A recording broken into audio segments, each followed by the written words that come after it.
this quick introduction to you from my studio, because so often I'm in the car rushing or running late or trying not to run late. So I'm talking to you via the car. So I thought I'd quickly do this now, so I'm not always the car lady. I'm just about to head off and go and interview Cheryl Gray. And I know I always introduce these women as brilliant and dynamic and incredible, all these great adjectives. And they really are, because these women have gone out.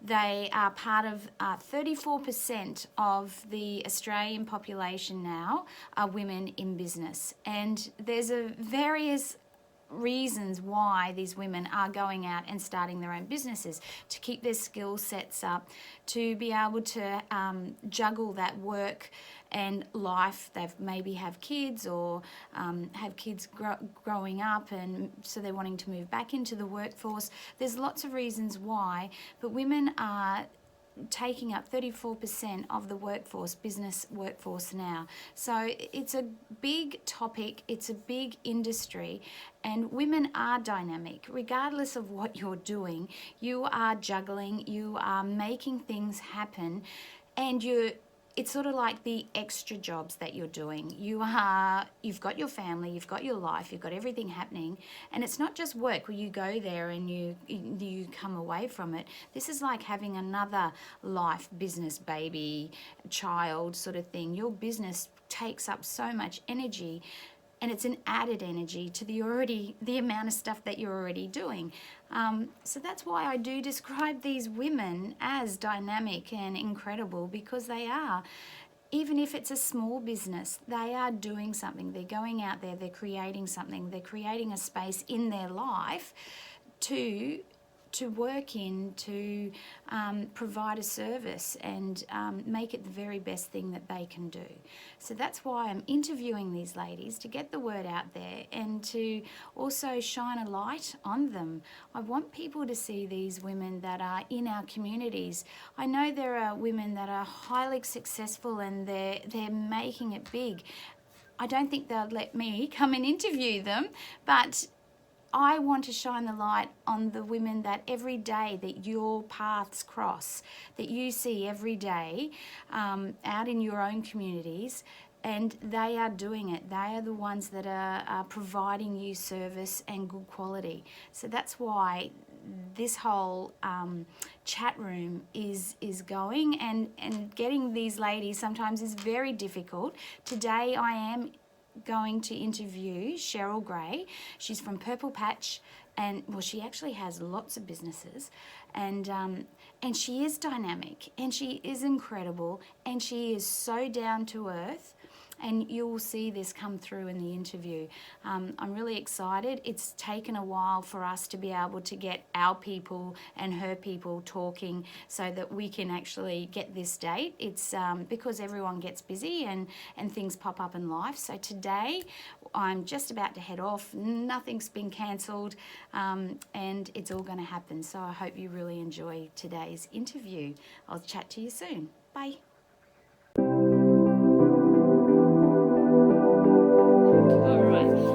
Welcome, Cheryl Gray. Thank you. Thank you very much. It's been a while for us to try and get this set up. Yes. My people talking to your people. Yes. Our people finally come good. Isn't that great? I'm really excited, and I've been wanting to interview you for a long time. I'll let everyone know, you are a dear friend of mine. We've known each other, for a very long time. We won't let any secrets out there. Yeah. But one thing about you is that I've always looked up to you in everything that you've done. I put you up there, not on a pedestal, because I don't think that's fair. I think decisions that you've made throughout your life, your business decisions in particular, are incredible. You've got 3 businesses now. Yes, that's true. So you were in the workforce, you've had children, and now you're self-employed. You're part of the 34% of Australians, women, in business. Yeah, look, it's very exciting, and I can't honestly say it was particularly planned. I didn't ever sit down and go, in 20 years' time and 30 years' time, this is where I want to be. But in saying that, I always have felt comfortable with the decisions that I've made. And I think that's the important thing for people who are thinking about, where they're going with business or what they want to do, is just feeling really comfortable about it. And for me, that's the guiding force about whether you make a decision to, stay in full-time employment, or if you're thinking about starting a business. You've got to feel right in yourself, because ultimately you've got to motivate yourself to be able to do it. So that's part of the working from home, or even if you have a shop or a place to go to. It's not easy, because I think that sometimes there's a concept out there, or possibly there is a concept out there, that you just work for yourself now and it's easy, but it's not. Yeah, I think for me too, because my profession is all about communication, and it's a business services business. So I think often some people think, oh, you're just working from home, which is an excuse for not working much at all. But working from home, I have always found I'm more productive. I actually get more done, because, you don't have to travel for a start, so you end up saving time at both ends of the day. But also for me, and it's not for everyone, but you can get into a really productive mindset of, this is where I've got to go. And when you are, I guess, working in a creative area where you've got to come up with ideas and words and think about things that are going to help and communicate messages to people, for me, having a space that I feel comfortable working in has worked well for me. But that's not to say it's the same for everybody. I know that a lot of people, some people really thrive on being in a social office environment. And having people around. And feed off that sort of energy of other people and have a bit of a rhythm. And I guess I wasn't sure what sort of person I was. And until you start doing it, that can be a bit of a challenge. But for me... Well, you got to find what works. Yeah, you do. And you can also, with so many opportunities now, you can have a balance between, being a home-based business or working from home. And to be honest, I probably spend, maybe 2 to 3 days in other people's offices. So working in-house with my clients. You get a bit of both worlds. So you do. You still get that interaction with clients and being there in different office spaces. And the ability to work in collaborative, office spaces. Libraries are fantastic. Someone recently put me on to libraries as a great workspace. There's some fantastic library facilities out there that cost nothing. So you can even, have meetings and operate your business while being mobile. Yeah, they do. They have quiet rooms, don't they? That you can book out and you can have your meetings in there. Free internet, free access to everything. Yeah, and I think for a lot of people who aren't ready to commit to the overhead of an office space, and in fact don't even need that as an overhead for their business, they're fantastic options that people can take up. Yep, I totally agree. All right, so we've already jumped into it, of course, because we will just chatter away. Yep. What are your businesses? What have you got? Because I know there's 3, definitely 2, but I think there's one more. Yeah, there is. So I guess I started off with just one business, which is called Mulberry Seed Communication, and that's the sort of umbrella business that the other 2 are part of. Mulberry Seed is a communication business, so I specialise in media, public relations, communication strategy, and stakeholder engagement. Out of that, we saw an opportunity. That was a sort of 3-year start. So after about year 1, I had the opportunity to take on the marvellous Beck, who we both know and rely on heavily. And when Beck came on board, there was a real opportunity to work more closely with smaller businesses, particularly local small businesses, and we both had a strong desire to do that. But it didn't really fit with the Mulberry Seed business model and the type of support that small businesses need and want, particularly around social media and how to use social media for their businesses, and also a more marketing perspective, but helping them as well to grow their businesses. So that's where Purple Patch Coaching came from. And out of that, we also had a bit of an idea to evolve a particular line of communication for athletes or former athletes, people coming through that sort of sporting world, even up and coming athletes who are looking for support, looking for potential sponsorship opportunities, or have skills and abilities to offer to companies and to the other professions. So that's Morris Media, and that takes in a very much a sports media front. So we've got a couple of clients who we work with there. Your background, you've got a lot of background there with the sports as well, haven't Yeah, you? yeah. Look, I'm very happy to admit that my amazing husband, Stephen Gray, he works for Queensland Cricket, and he has, some incredible skills there that he can bring to assist with some of the clients that we have in that space. Yeah, totally. And I come from a media background, so it's that combination of media plus the sports knowledge that comes into that. That sounds so exciting. Yeah, we're really excited to get into that.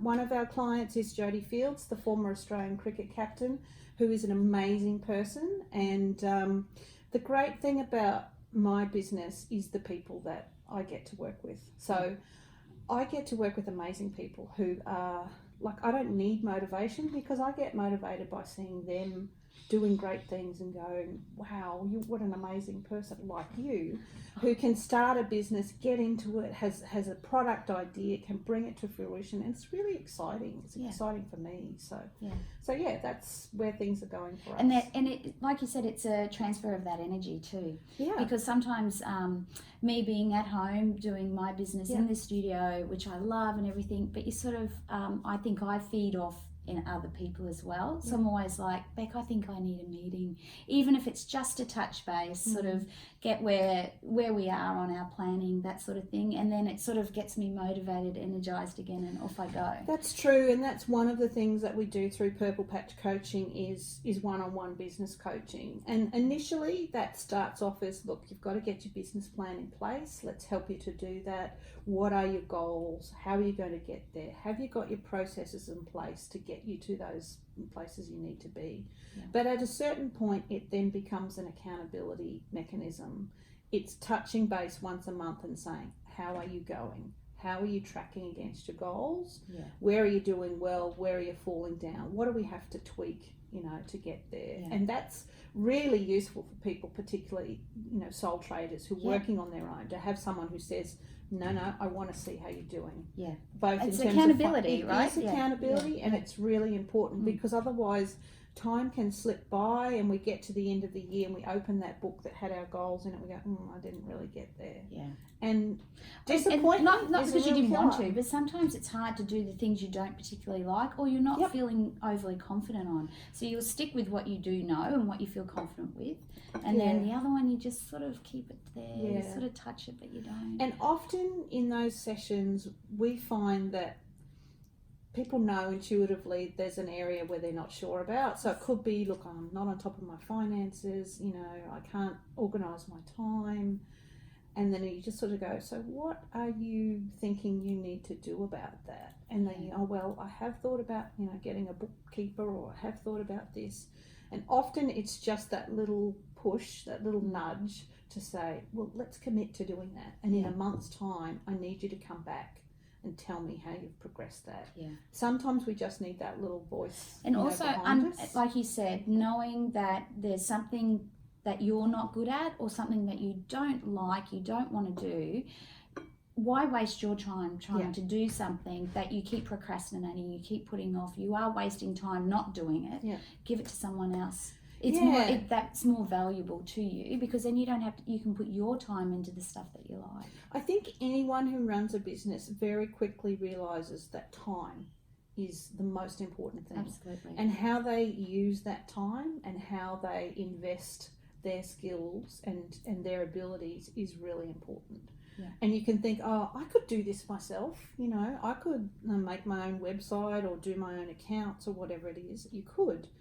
But if you can then just quantify how much time and energy you're putting into that, and is that taking away from the income generating, activities that you need to do, does it actually work in the long run? Are you saving yourself money, or are you actually cutting away from the time that you have available?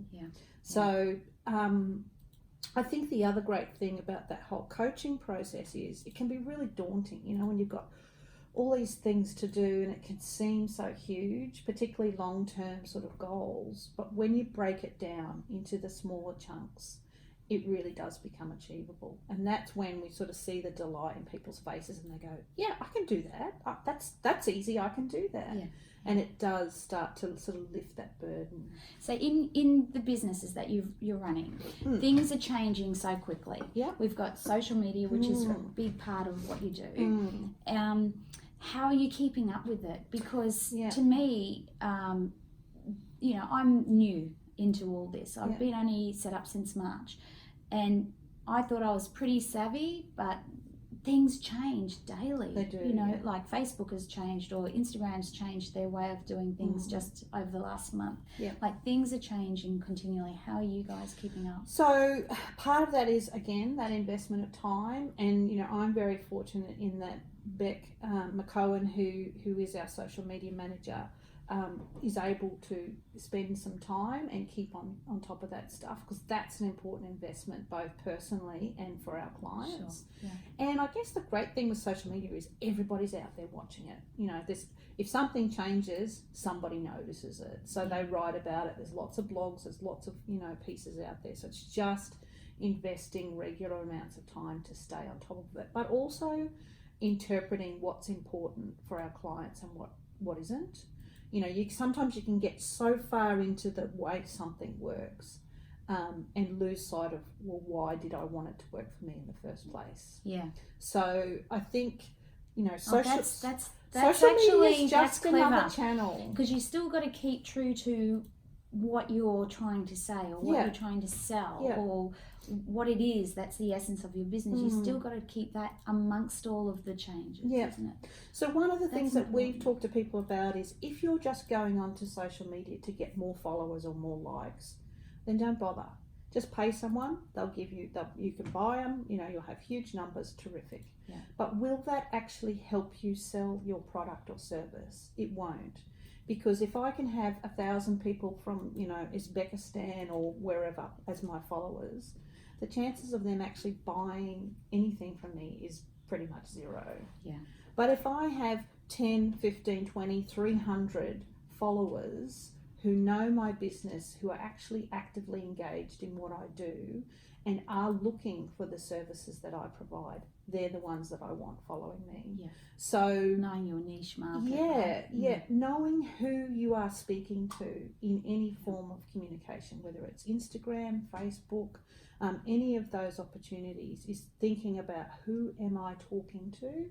And that's the thing about social media, is you just have to keep that in mind. Keep it going. We've spoken a lot about business and your business and everything that you're doing in business. I want to talk about some personal stuff. Well, not even so personal, but do you have a mentor? I do. Yep, I do, and I think everyone should. So my mentor is Deb Camden, who I have worked with for, well, we're not using years, but quite a number of years. Deb is an amazing woman. I mean, I guess I've been very fortunate in my life to have worked with some amazing women, incredibly talented, creative, intelligent women, and that's probably been a focus of my journey. And Deb is both a friend and a colleague and a mentor, and someone who I can sort of talk to and go, I'm not feeling, that maybe I handled this as well as I could have, or how would you have done it? And to have someone who can know you well enough and to be able to speak to you and just ask the questions, again, a bit like that business coaching, have that sort of voice that keeps you personally accountable for what you're doing, is really important. Oh, that's lovely. She must be very special. Yeah, she is. She's an amazing woman. She's a successful business woman in her own right, and has done some incredible stuff. She is an expert in communication, measurement and evaluation, and she's developed a very unique product in that range. And you said you feel that everybody needs to have a mentor. Why do you think that? I think it's just a really useful way to continue to be moving forward and growing. And everybody looks at things from a different perspective. And if you just get stuck looking at things the way you see them, you never necessarily benefit from those alternative views. And usually a mentor is someone who has either had more experience than you or experiences in other ways and can bring a different perspective. Yeah, totally. And I think that's really important. I agree. Yeah. I know, I totally agree. Okay, so what would be the best business decision that you've made? Probably hiring Beck. Yeah. Would be the best decision I've made. And for me, that was... I want a Beck. Everybody needs a Beck. I'm going to steal Beck. We do love Beck. Yes, we do love Beck. I'm going to interview Beck. Excellent. I'll have to interview Beck. Yeah. Yeah. Beck, who I have to confess is also my sister. So I had been operating a business for about 12 to 18 months and I was swamped. It's a good problem to have when you have too many clients. But I was swamped with the business processes that come with that. So I was getting so busy that I didn't have time to invoice. So that financially is not a good place to be in. No. Too busy doing and not enough around, the business itself, that classic, not investing in your own business. So it was a big decision for me to take on a full-time employee because I just wasn't sure where I was going. But it coincided with a time when I decided I wasn't just working from home as a consultant, I was running a business. And there's a very different mindset that goes with those two things. If you're just working from home... Is it a light bulb moment? Yeah, it really is. Okay. It is. You'll notice it, you'll know it when it happens. Absolutely. Okay. When you're just working from home, you're just doing the job. And so you don't need to think about marketing and networking and growth and processes and technology. And you usually can just get by. But when you make that switch and go, no, I'm actually going to run this as a business, you then make decisions like committing to taking on employees, and then suddenly everything becomes a bit more official. Everything's got to be done a bit better. Do you think people change their mindset towards you and your business at that stage? Like people close to you? I'm not sure about that actually. I think it's more what you feel. Yeah, what you feel inside and the way you approach it. And the way then you project it, which then people, I guess, are accepting. Yeah, I guess that flows as a result of it. I loved that time. I think you said it in a greeting at a meeting or something like that, or maybe you just said it to me, about the fact that you aren't just running your business at home. Yeah. You are in a business and you're running it. Just because it's at home, it still has that value. You don't dismiss that because it's still so important. Yeah. So it's not absolutely. just so that in my mind it did flip. It's sort of like yes, I have a business. I run a wellness studio, and people go, "Oh, where is that?" I go, "It's in Loda. I run it from home." And they go, "Oh, okay." So instead of like, "Oh, I just run it from home." I think the difference for you, as it was for me, it's about having a dedicated space in your home, and I do think that's really important because when I used to just work from home, I worked inside the house, in the office. There was no divide. Yeah, so consequently, you could get easily distracted by the house, what was going in the house. When you take that mindset shift and go, I'm having a studio or a space that is office space and, whatever the business is. And that's what I did. I had a smaller, separate, office space, and now we've moved into the larger space. Having that is a switch for me. Yeah. Because it means that you're not thinking about, I'll just pop down and do some washing, or, I'll get dinner started early and, that'll be really efficient. Maybe I should do that. but it means you are in a space that is your work environment as opposed to your living environment. Yeah. It also means that you can shut the door at the end of the day, hopefully, and switch back again. Yeah. And sometimes I think people really struggle with that when they work from home. It's that real blend between home environment and working environment. And then, you know, you just sort of merge the whole thing. So when are you living and when are you working? I moved the office, the computers, everything downstairs, made us a spot for it in the studio, and that was it was my switch as well. And even the way I talk about it became something very different. It felt different. And it, you know, there's subtle environmental things, but I think that does trigger it's that a different shift. mindset. Yeah, totally. Okay, so like I mentioned earlier, because I looked up the statistics today, 34% of women are working in business in Australia at the moment. It's a huge amount. It's great. It's wonderful. If you could say anything or have advice or encouragement to any women out there that are thinking of starting out in business or are just started, what would you say to them? Gee, that's big. Well, firstly, just on the statistic, that's really fascinating because it is an indication of how our whole workforce is changing. Not just for women. You know, there's lots of young people out there who are going, I want flexibility in the workplace. I want to be able to work from home. The word remote. Working remotely, which means it's not going out back or anything, which is what I honestly thought at first. Why would they want to go out there for? It's about like they aren't actually going to a physical office. They're actually working in cafes and different areas. And different hours, you know, people are wanting to work different hours. Some people want to work at night, you know, so there's, for big companies that can be really challenging because once upon a time, you know, you're clocked in and clocked out and we had this many offices and this much desk space. Now there's this whole very fluid situation where people are coming and going and working from home, and do we actually need all this office space anymore and all these computers when, you know, people can just work on laptops and phones and remote devices. So that's changing. I think it's particularly important for women because it gives women opportunities to work who may not have chosen that before.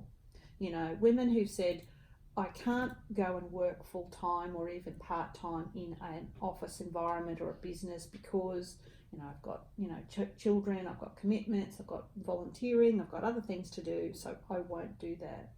The opportunity to now work in those, you know, 34% style businesses opens up so many more opportunities, particularly for women who can now choose to be able to work in that way. So my advice would be, give it a go. Just go, just start, but also do a bit of time planning. So on the one hand, I would always encourage people to think about, you know, why am I doing it? Who am I doing it for? And what is success for me? Like, what am I trying to achieve out of this? Spend some time planning those bigger pieces and then go. And then go back and relook at that plan. I think sometimes we get a bit bound up by, I want it to all be perfect. You know, I'm not going to start until I get the perfect brand, the perfect business cards, the perfect social media profile, the perfect website. And for some people, that can be as far as it ever goes. That word perfect is so overrated. Yeah. And it should be wiped out because it's nearly unobtainable. And it's if perfect it can be for excellent. You know, is it perfect for us? Don't have that level up there. That's what I like. That's what I, you know, and I'm really happy with that. Perfect isn't right. It's not right. And but I get it because you think about the detail. You think, okay, I want to project that image. I want that to look what I'm trying to say. And I'm not saying that's not important. It is important. But not when it's holding you back. That's right. If you get stuck in that space and it's holding you back from taking the next stage, then it's a problem. So go. Just go. You know, if you know, there's lots of people out there who start and go, oh, I'm sorry, I don't have a business card that's not the end of the world. Like, if the product is good, if the service is good, if the person is good, people will still come to you. So, don't try to, create the whole package up front, but do that planning. You do need to be able to say why I am doing this, what benefit is for whoever your customers are going to be, and be able to target and reach those customers. Such great advice. Absolutely. Thank you so much. Oh. I want to acknowledge you because I want to thank you, and I've been really excited to come and have this chat. How fun is Honestly, it to move from friends to work colleagues? I think this is the most serious conversation we've ever had. I know. But it's everything just that awesome. you have said has so much value in it, and that's I do love talking to you on these things. That's why I love coming and having meetings. Yeah. And but I also really value our friendship as well. So thank you very much. So do I. Now, people, if they wanted to ask you a few questions, because apparently that's what you can do on YouTube. People can write questions. Yeah. If they did, would you be happy to answer those? Absolutely. So if anybody out there would like to ask Cheryl or want to get in contact with Cheryl, I'll have all the details there. Yep. But she'll answer those questions for you. Yep. And thank you for joining me. Thank you for having me. Thanks, darling.